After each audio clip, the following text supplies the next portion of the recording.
البدر علينا من ثنيات Bismillahirrahmanirrahim. Assalamualaikum. Alhamdulillahirabbil alamin. Hamdan yuwafi ni'amahu wa yukafi mazida. Allahumma salli ala sayyidina Muhammadin salatan tuwassi'u biha alaina al-arzaq wa tuhassinu biha al-akhlaq wa ala alihi wa sahbihi wa sallim. Rabbi awzini an ashkura ni'mataka allati an'amta alayya wa ala walidayya wa na'mala salihan tardahu wa dakhilni bi rahmatika fi ibadikas salihin. Asabiku semua dimuliakan Allah Subhanahu wa taala. Silakan simak dan renungi dengan hati nurani apa yang saya goreskan ini. Simak video ini dengan cermat dari awal sampai akhir, agar tidak salah paham. Dan semoga Allah merahmati kita semua. Yang pertama, istilah salaf itu mengandung makna agung, yaitu orang-orang terdahulu dari kalangan sahabat, tabi'in dan tabi'ut tabi'in. Cirinya, akidah dan akhlak mereka terpancar dari akidah dan akhlak baginda Rasulullah SAW. Mereka cinta kepada kaum muslimin dan keras terhadap orang-orang kafir. Menjaga kehormatan dan hak-hak kaum muslimin. Menyampaikan nasihat dengan penuh cinta, kasih, dan tanpa tebang pilih. Nah, orang-orang terkini yang mengikuti jejak langkah kaum salaf dalam beragama disebut salafi. Tanpa mesti berwala alias loyal kepada radio fulan dan TV fulan, ya, atau mengidolakan Ustadz fulan dan Ustadz fulan dan sebagainya. Dan istilah salafi ini bersifat muhdats, yakni tidak disyariatkan alias tidak syar'i. Kedua, adapun talafi ialah nisbah kepada kata talaf yang artinya rusak atau merusak. Menurut Ustadz Harman Tajang, talafi ini ialah sekelompok manusia yang selalu berburuk sangka pada orang lain, mengumbar aib dan kesalahan orang lain, dan merasa diri serta kelompoknya paling suci, dan begitu mudah melempar tuduhan dan vonis keji tanpa tabayun.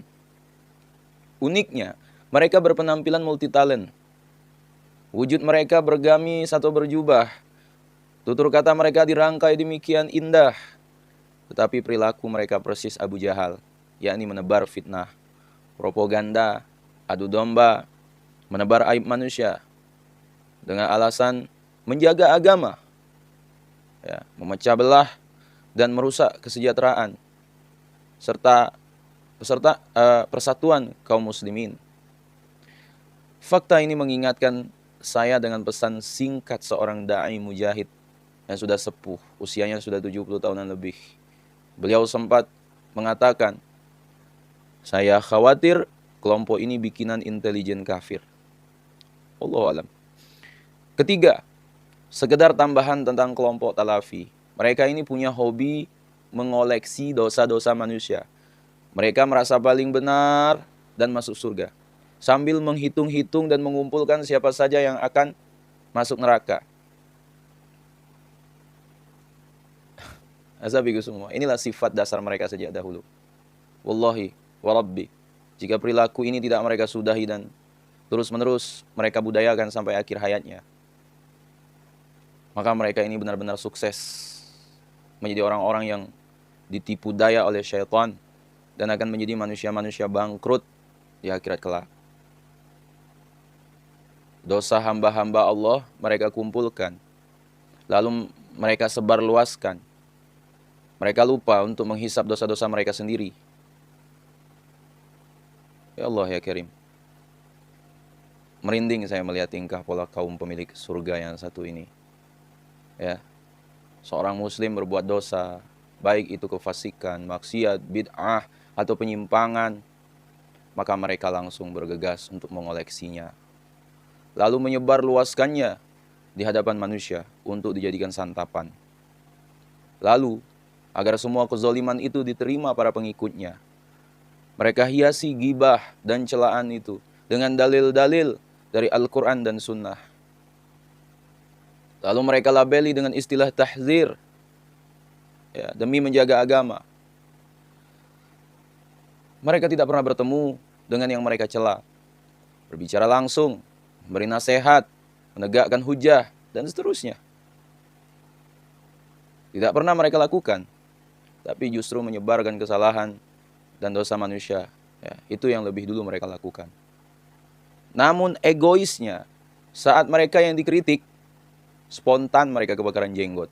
Dan teriak-teriak, serta kejang-kejang, bagaikan orang yang tengah menghadapi sakratul maut.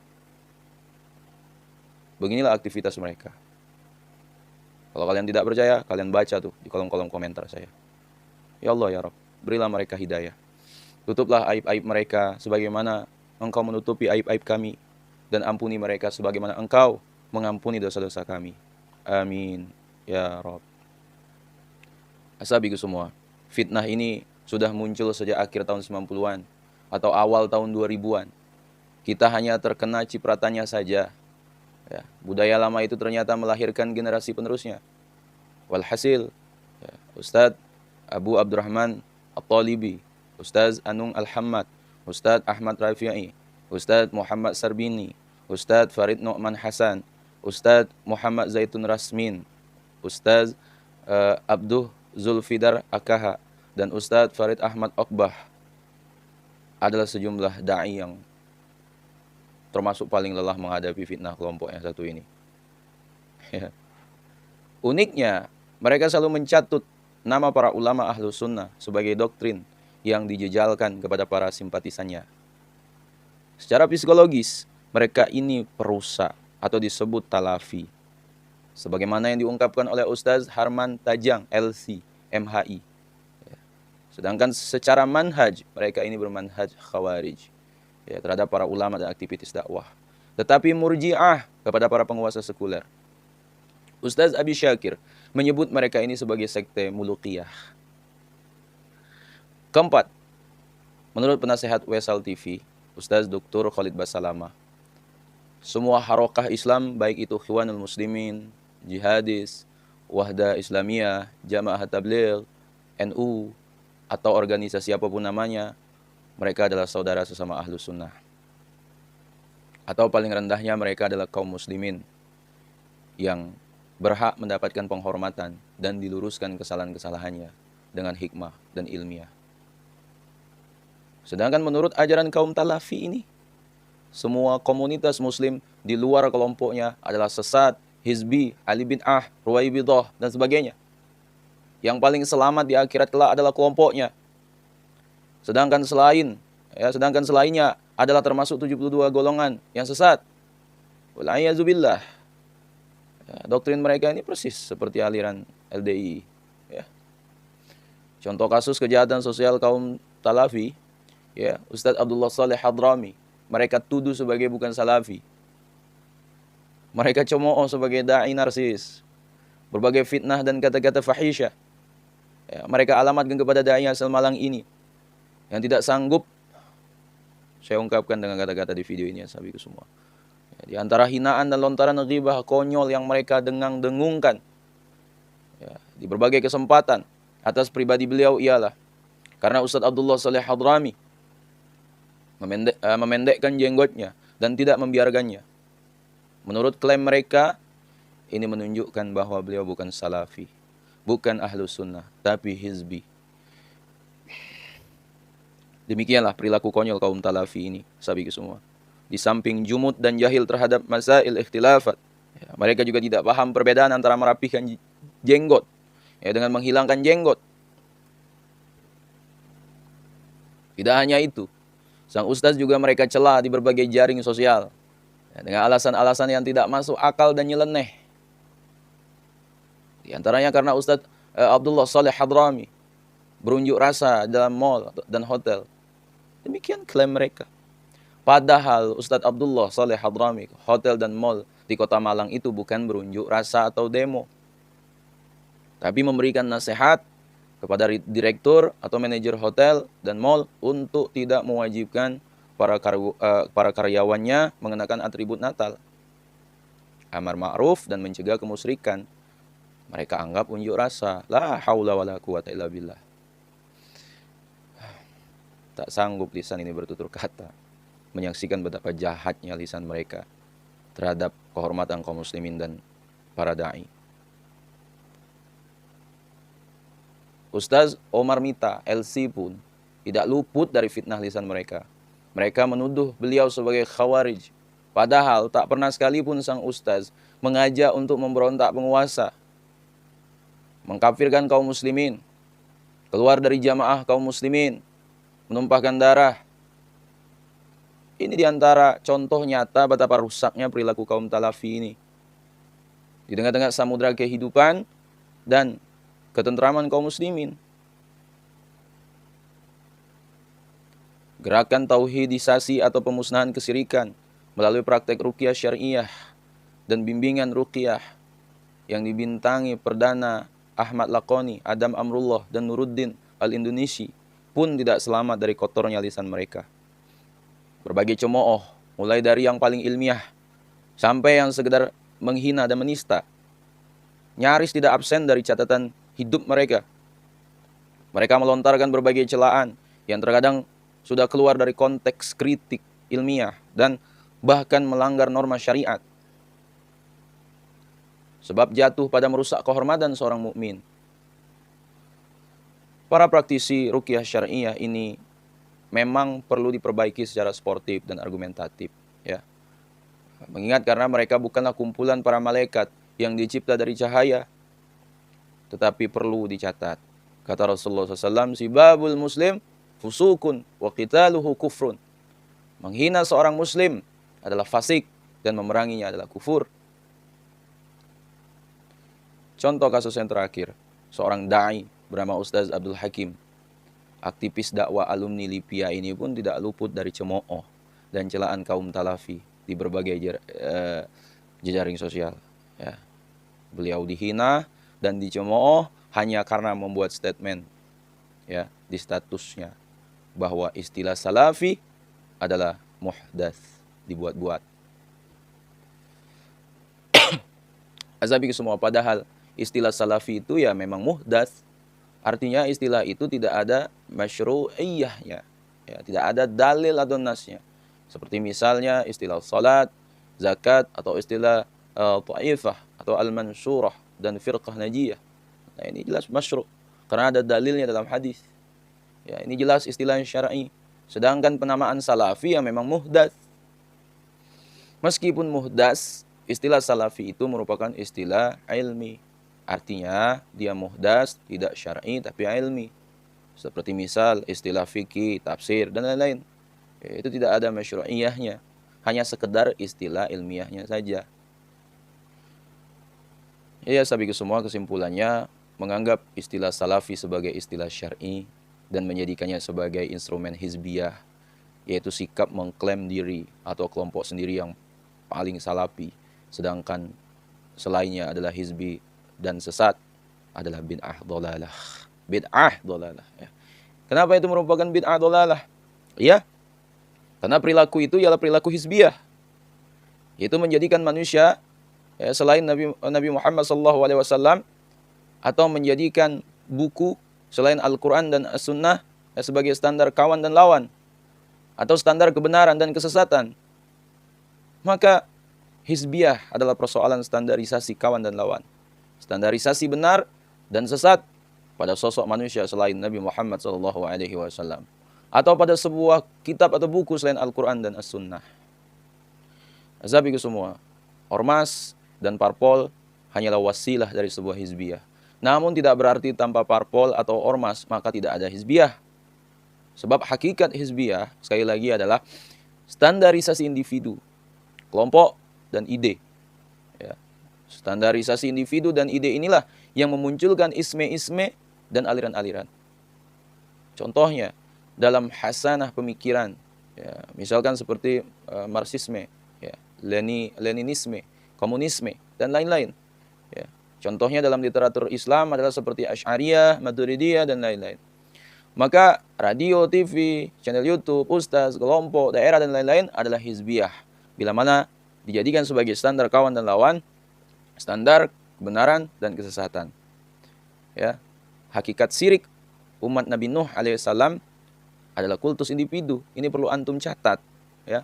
Dan standarisasi individu kepada Nabi SAW adalah sebuah kultus yang dapat berproses menjadi syirik. Oleh karenanya, kembalikan standarisasi kawan dan lawan, benar dan salah. kepada Al-Quran dan As-Sunnah. Ya. Azabiku semua, dengan demikian kelompok Talafi ini adalah kelompok perusak di akhir zaman. Perusak, tapi berkedok agama. Ciri mereka yang menonjol yaitu satu, standar ganda. Ya. Standar ganda bagaimana? Begini contohnya, sahabat semua. Bila ulama yang tidak sepemikiran mereka ya, terjatuh pada satu kesalahan, mereka bergegas menyebarkan kesalahan itu. Dan mereka hasut umat manusia untuk membenci dan menjauhi ulama itu. Sampai-sampai saat sang ulama itu tertimpa musibah sekalipun, ya, istirja dan bela sungkawa tidak mereka hancurkan. Alasan mereka tahzir, hajar, baikot, menjaga agama, dan lain-lain. Namun apabila ulama atau ustaz idola mereka yang terjatuh pada kesalahan atau bahkan kesesatan, mereka menunda menyebarkannya. Dan mereka berikan 1001 uzur pada sang idola. Bahkan mereka undang ulama sesat itu ya, ke negeri ini untuk menyampaikan ceramah. Inilah yang dinamakan hizbiyah yang sebenarnya. Ya, lebih spesifik lagi misalnya, ya, ulama tertentu mengkritik Syekh Aid Al-Qarni atas satu atau dua kesalahannya ya, dalam mentafsirkan sebagian nas Al-Quran atau As-Sunnah. Lantas kelompok ini langsung berlomba-lomba menyebarkan kritik itu dan bahkan membumbuhinya dengan celaan dan hinaan yang dahsyat. Namun ketika sosok idola mereka, contoh Ali Hasan Al-Halabi, difatwakan menyimpang dan bahkan berpemahaman murji'ah oleh Lajnah Daimah, Dewan Ulama Resmi, mereka diam dan bungkam 1000 bahasa. Mereka cari-cari alasan dan 101 uzur untuk mentoleransinya. Liciknya untuk melawan fatwa resmi Dewan Ulama itu, mereka cari-cari pujian dari Syekh Fulan dan Syekh Fulan ya, terhadap sosok idola mereka. Pertanyaannya, mengapa ketika Syekh Aid Al-Qarni dan Syekh Salman Al-Audah dikritik ulama, mereka tidak mencari-cari pujian dari syekh-syekh lain untuk Syekh Aid Al-Qarni dan Syekh Salman Al-Audah? Ketika kita membawa dan menyebarkan fatwa resmi Dewan Ulama ya, tentang penyimpangan sosok yang mereka idolakan itu, mereka seperti kalang kabut, bagaikan cacing kepanasan. Mereka pun mengemis-kemis bela kasih sambil berkata, apakah antum sudah baca semua kitab-kitab Syekh Ali Hasan? Azabik semua, lihat. Bila yang difatwakan menyimpang adalah sosok idola mereka, mereka suruh orang lain untuk membaca semua kitab-kitab sang idola. Tetapi ketika mereka dengan zalimnya menjatuhkan kehormatan Syekh Aid Al-Qarni dan menyebarkan kesalahannya, mengapa mereka tidak membaca semua kitab-kitab Syekh Aid Al-Qarni? Inilah manhaj Ta'lafi. Contoh lagi, ketika mereka disebut murji'ah, mereka tidak terima, ngamuk-ngamuk. Bagaikan kuntilanak kesurupan, sundel bolong. Tetapi lisan mereka begitu ringan menuduh orang lain dengan tuduhan khawarij. Ketika mereka disebut muluqiyun, mereka pun gerah dan kepanasan bagaikan tikus tersengat lebah. Lantas mereka bergumam, dari mana itu istilah muluqiyah? Mana dalilnya istilah muluqiyah itu? Tetapi lisan mereka begitu mudah melabeli orang lain dengan tuduhan isbiyun, kutubiyun, harokiyun, ikhwaniyun, dan sebagainya. Pertanyaannya, dari mana istilah-istilah muhdas itu? Dari mana dalilnya ada istilah kutubi, ikhwani, haroki, dan sebagainya, dari mana? Ketika kami menjelaskan banyak tentang perangai mereka ya, dan mengemukakan fitnah serta kejahatan sosial mereka di tengah kehidupan umat, ya, karena tak mampu membantah dan kalah argumentasi, cara yang mereka tempuh hanya satu: membuka aib pribadi, menyebarkan tuduhan, membunuh karakter, mengoleksi dosa di masa lalu, mencela dan menjatuhkan kehormatan, dan bahkan memulung-mulung serta mengemis-mengemis fakta untuk dikumpulkan, kemudian disebarluaskan ya, dengan judul Tahzir Asatizah, ya, untuk gini ustadz ini. Ini trik mereka saja sudah maklum. Azabi semua, kesimpulan kelompok ini benar-benar merusak. Sehingga wajar bila seorang ulama muda negeri ini menyebut mereka kelompok Talafi. Karena mereka bukan Salafi sejati sebenarnya. Bahkan ada yang menyebut mereka sebagai kaum yang pemahaman ilmunya terambil dari pemahaman salaf. Tapi pemahaman akhlak mereka ambil pemahaman Abu Lahab. Ya. Karena kerusakan mereka tidak hanya kerusakan manhaj dan persatuan. Bahkan sampai merebut masjid-masjid kaum muslimin. Uniknya, mereka-mereka ini pun tidak selamat dari tahzir. Ya. Kelompok Talafi ini punya budaya khas yaitu mentahzir. Tetapi pada saat yang sama, mereka juga ditahzir oleh sesama mereka. Mereka mentahzir para aktivis dakwah. Lah, mereka sendiri ditahzir dan diponis sebagai syururiyah dan hizbiyah yang sesat. Azabiku semua terakhir. Jadi hizbiyah teriak hizbiyah. Azabiku semua dimulakan Allah Subhanahu wa taala. Ya, jadi mungkin itulah yang dapat saya sampaikan. Sekiranya video ini bermanfaat, ya, dan setidaknya menambah pemahaman kita, pengetahuan kita tentang dalam beragama, share video ini kepada orang-orang yang kita cintai, dan juga share ke akun media sosial kalian yang lain. Wallahu a'lam. Assalamualaikum warahmatullahi wabarakatuh.